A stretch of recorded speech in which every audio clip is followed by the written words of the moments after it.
So we're the Parkinson's Wellness Project. I'm Susan Lust. I'm the co-director of PWP, and we're here based in Rockland County, but we're reaching people everywhere.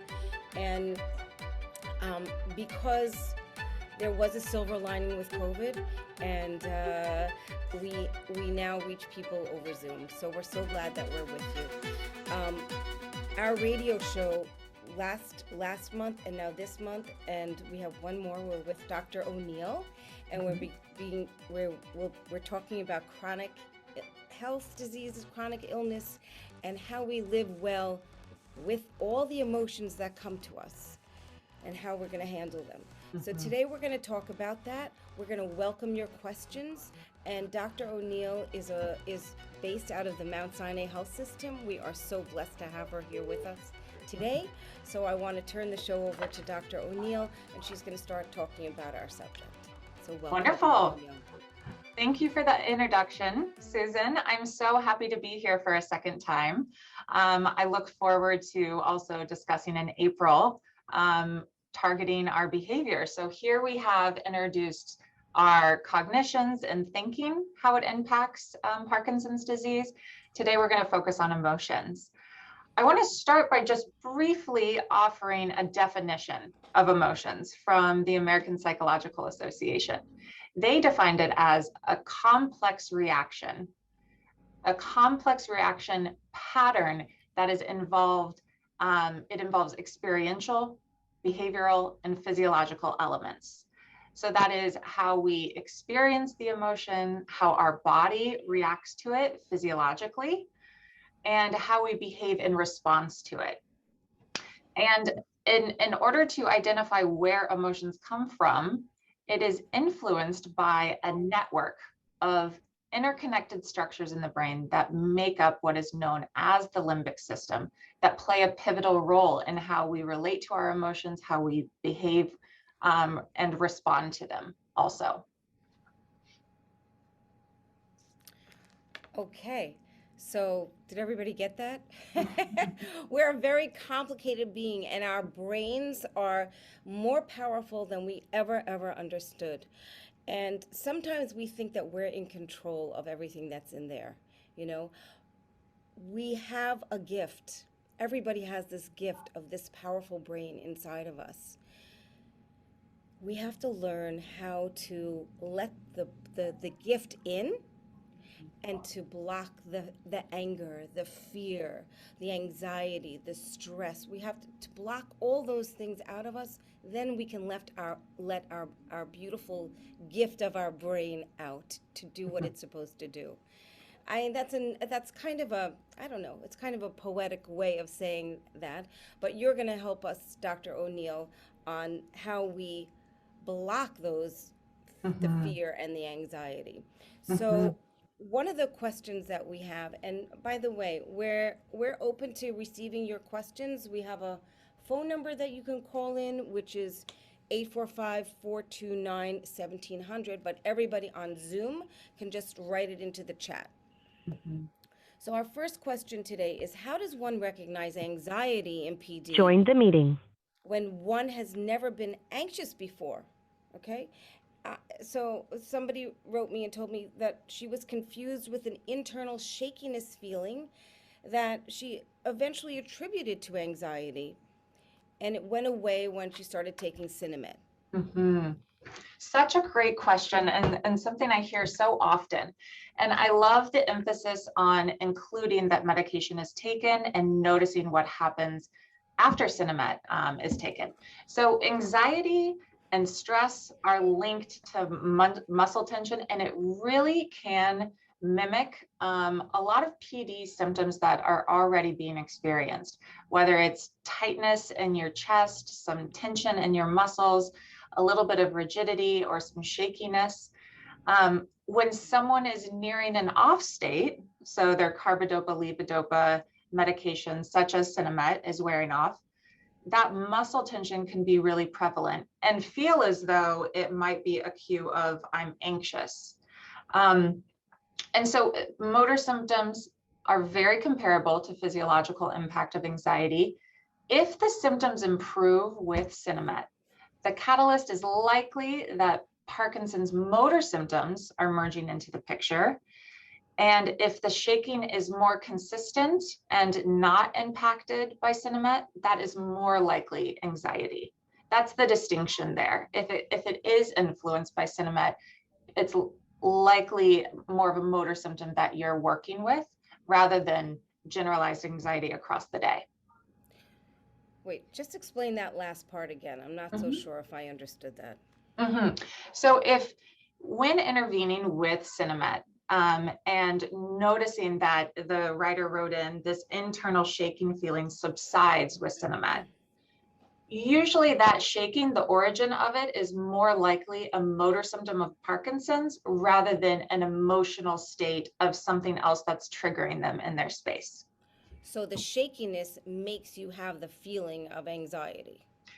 Which goes spot on, which goes back to that definition of emotions are so complex, it's also our reaction to it. So when we have the perception of this is threatening or this is something to be concerned about, that influences whether it is the shaking or emotions to become even greater. So what would we do then at that time? What would somebody do at that point? Tapping into reminding yourself with some evidence that, oh, here comes this pattern again. From time to time, I notice that I experience this internal shakiness. And every time I can rest assured that my Sinemet allows for this to dissipate, you can have confidence that there will be an end to that shakiness. Although you're tolerating something extremely uncomfortable in the moment, knowing with confidence that it will pass can be helpful and reassuring to your body of riding that wave a little bit longer.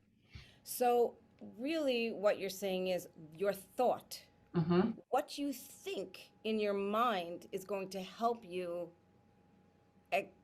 express or get rid of or control or feel better from all of those symptoms. Absolutely. Yes, which goes back to that model of our thoughts, our emotions, and our behaviors are all interconnected, and they can impact us in the negative direction, or they can be used, all of these features can be used to influence us in a positive way too. Wow. Anybody have any thoughts on that? I don't know if anybody wants to chime in, but we're happy to hear you. It's a lot of work. It takes a lot of work. Look, you know, our mind is, as I said, it's powerful, but we have to know that it's ours and we're unique and we can help ourselves through thought. It's hard to believe, but if we start believing that and then practicing it, hopefully we'll see change. Absolutely. It takes time. It's not an instant. We're living in an instant gratification world right now.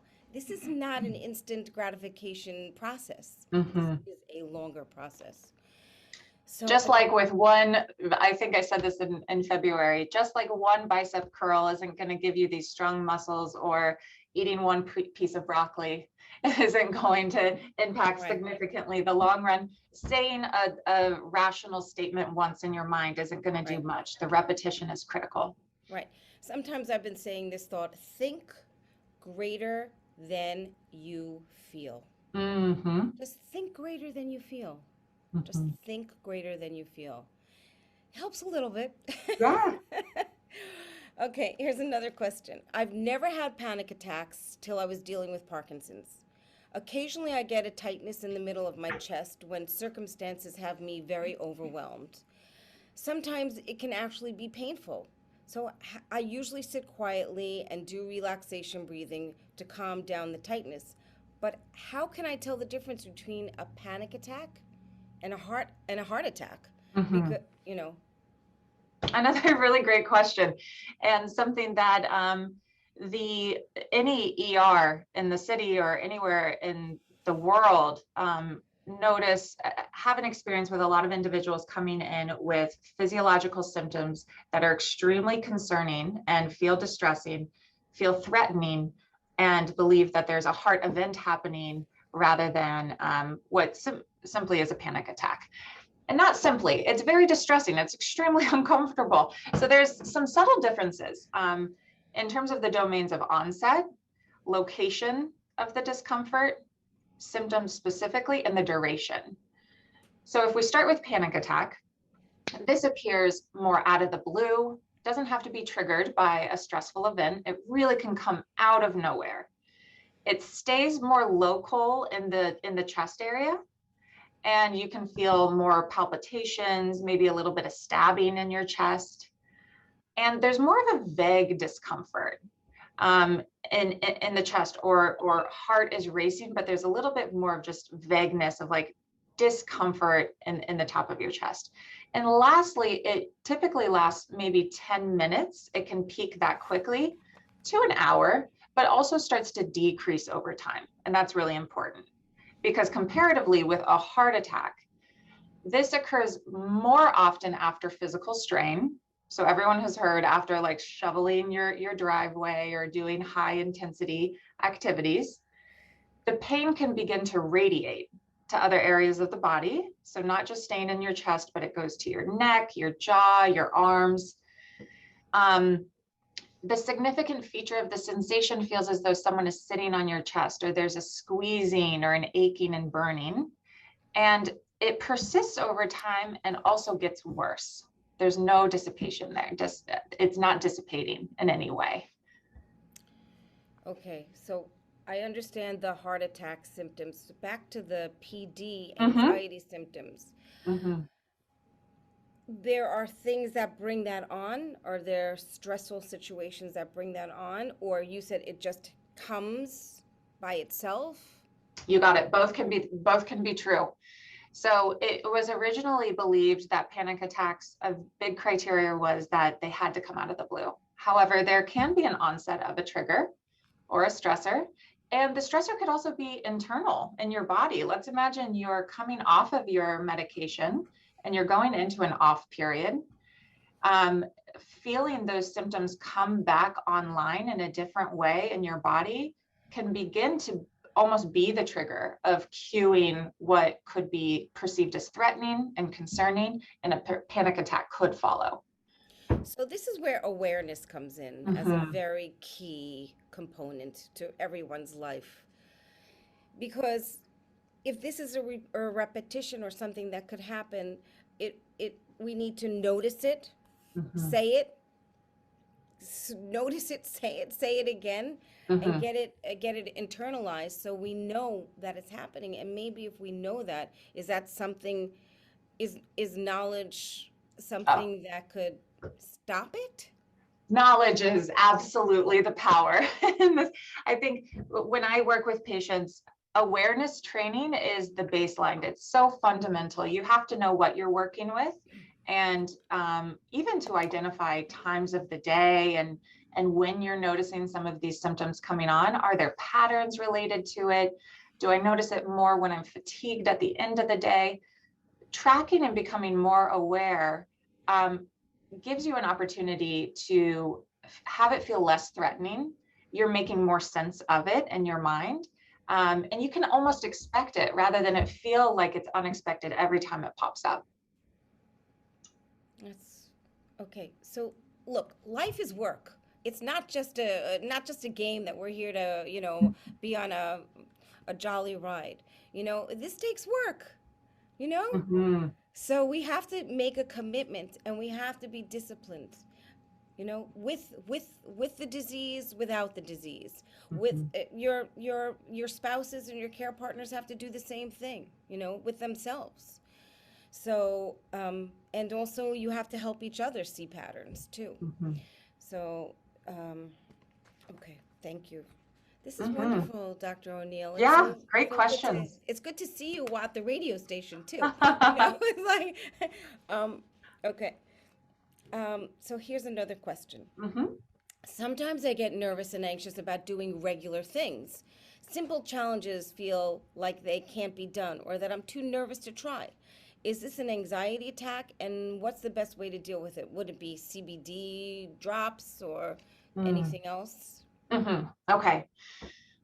Another great question. This is very common with anxiety, and also limited mobility with PD sometimes. Things feel as though even small everyday tasks can start to feel really overwhelming, emotionally and also cognitively. It feels as though there is a mountain in front of you. So when we accommodate our anxiety by behaviorally avoiding, kind of put it aside, or we choose to disengage, it really starts to condition our thoughts, our emotions, and behaviors to continue this pattern. When we relate to stress, and every time something pops up and feels as though a challenge, if I choose to disengage, it can reinforce that pattern. And all of the sudden, this quality of life and these domains that really enhance who someone is start to shrink as it becomes more challenging. So the best treatment, the hallmark treatment for this type of experience is exposure. Doing the opposite of what anxiety wants you to do. When it feels overwhelming and it's telling you, oh, stay in bed, disengage, avoid that task or responsibility, I challenge you to lean in to the feared stimuli, engage in the activity rather than avoid it, and do it in spite of the anxiety still being present. Sometimes we have these emotions in our body that we think they're telling us, I need to disengage until this goes away. However, each time you present with showing up for that activity again, maybe it's conditioning anxiety to pop back up. And so being able to, even with distressing emotions there, being able to follow through with what's meaningful and important to you is critical. You know, Dr. O'Neill, this reminds me of something.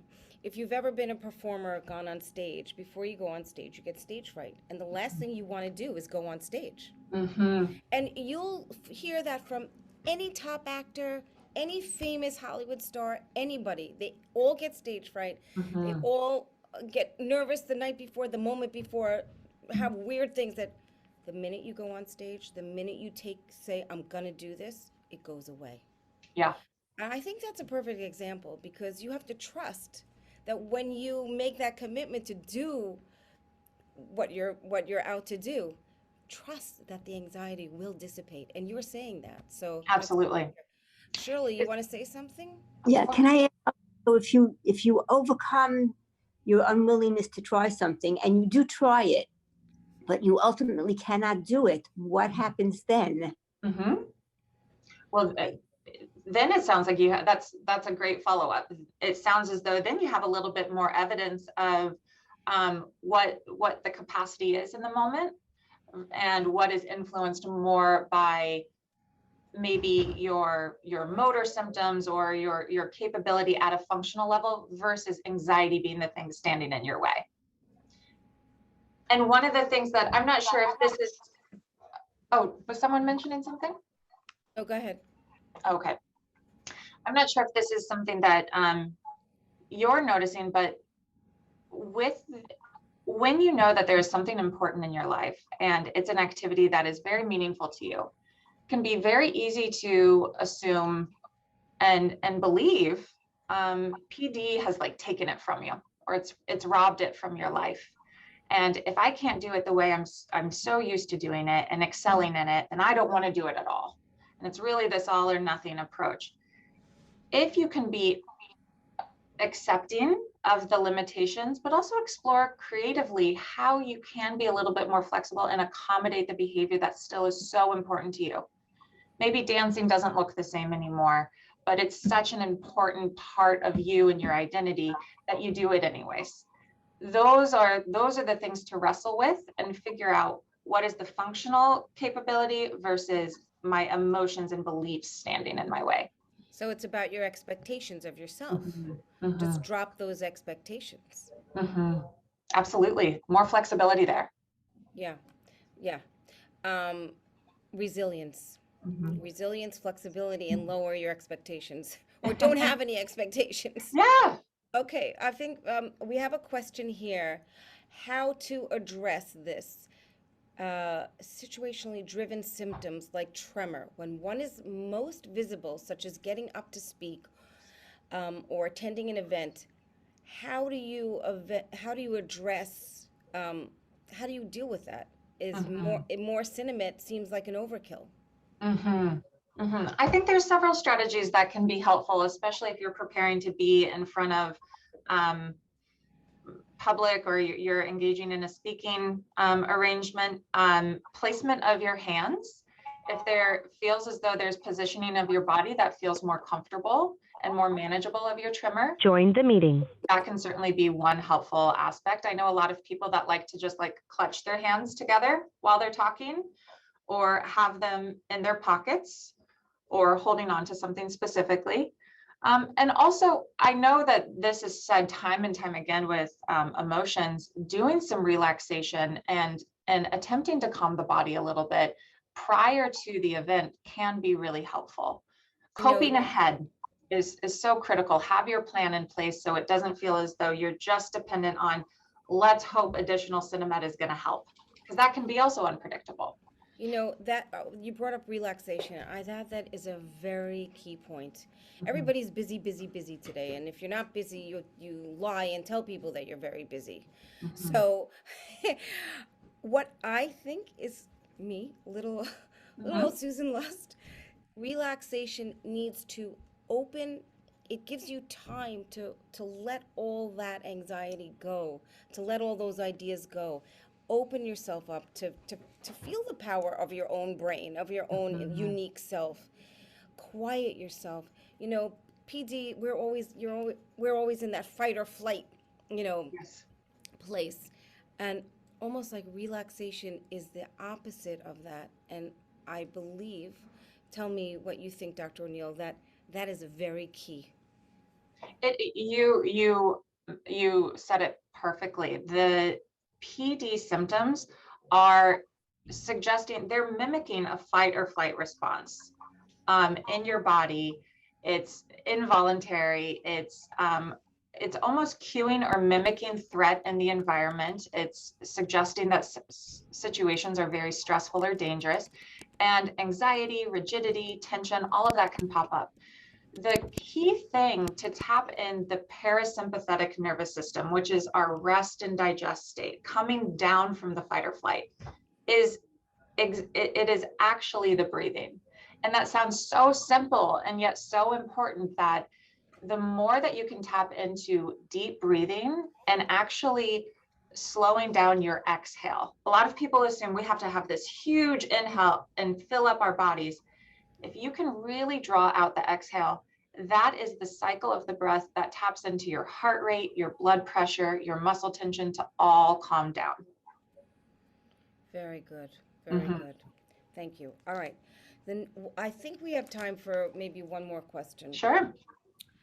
Um, I feel like, uh, well, maybe two more questions. I just want, somebody wrote in that they have terrible nightmares. Mhm. And when they wake up, they feel very upset and they're kicking and screaming and how can anything we do during the day prevent this?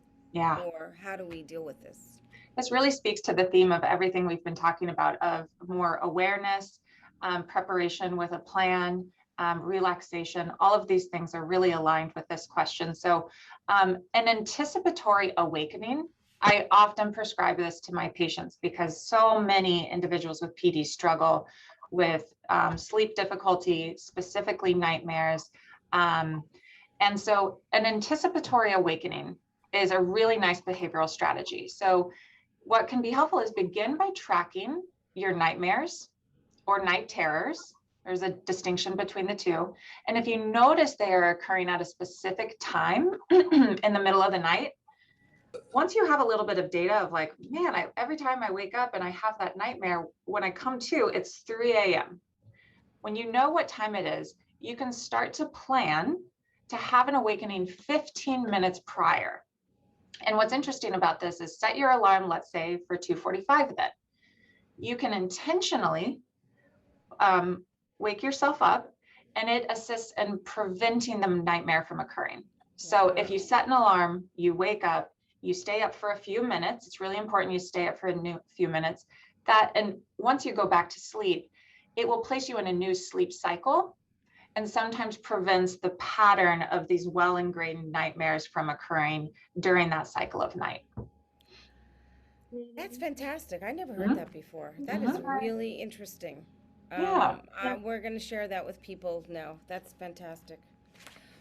I'm enjoying this very much. I hope you all are also. You know that we're the Parkinson's Wellness Project.org. You can always send in your questions there, and we'll connect you with Dr. O'Neill also. Doctor, I'm going to ask you one more question, but before I do we have time? Do we have time for one more question? 3 minutes. Yeah, okay, we have 3 more minutes. I want to know, can people call you, Dr. O'Neill, to make appointments with you? Absolutely. So to spare the logistics, I certainly do have a wait list. However, I'm really trying to build up some program development at Mount Sinai. And the hope is so many of these strategies can be really looked into and explored in more of a group setting. We set it up just like Zoom. We have a great fundamental foundational skills approach of 4 weeks, and it's kind of a crash course of adding some tools to your toolbox. That's fantastic. So Yeah. when is the next one starting? Do you have a date for that? Well, it's starting today. However, I would love to start another one, hopefully in April, and I can share that flyer with you when we set new dates. And we'll send that out to our email Perfect. list. That's great. Okay, one more question. I feel like I have to keep a happy face on all the time for me, my family, and friends as I'm dealing with Parkinson's. And every once in a while, I realize how my body's sliding out of my control in spite of how hard I'm fighting to hold on. And I'm devastated. I block out that line of thinking and put on my optimistic face again to preserve my sanity. Does that underlining feeling of panic mean I'm depressed, or just not wanting to deal with feeling sorry for myself? I think this is a really good one to wrap up on, because this is going to sound a little bit counterintuitive, but I'm really going to encourage this writer in to embrace some of their emotions. So there can be a time and a place to block out this emotional discomfort. That is very productive. It's effective. It can be adaptive to keep us safe and engage in the activities that are important. It can help manage that distress.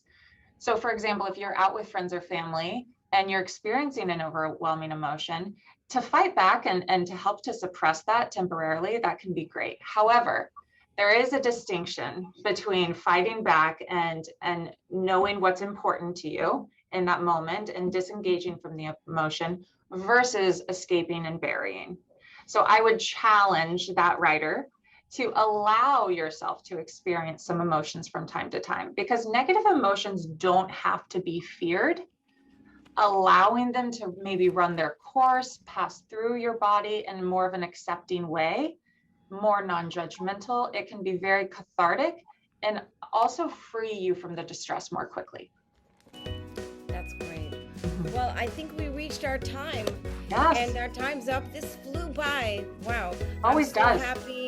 It was great talking to you. We're going to be back April 12th, I think, with Dr. O'Neill. Just tell us, we're doing cognitive behavior then, I think? Yep, so we're focusing on behavior and getting back into activities that are very meaningful and value-based in our lives. Terrific. Well, thank you so much, Dr. O'Neill. Nice seeing everyone. All right, we're here for you, everybody. Parkinson's Wellness Project. Thanks so much for coming today. Take care. Bye-bye.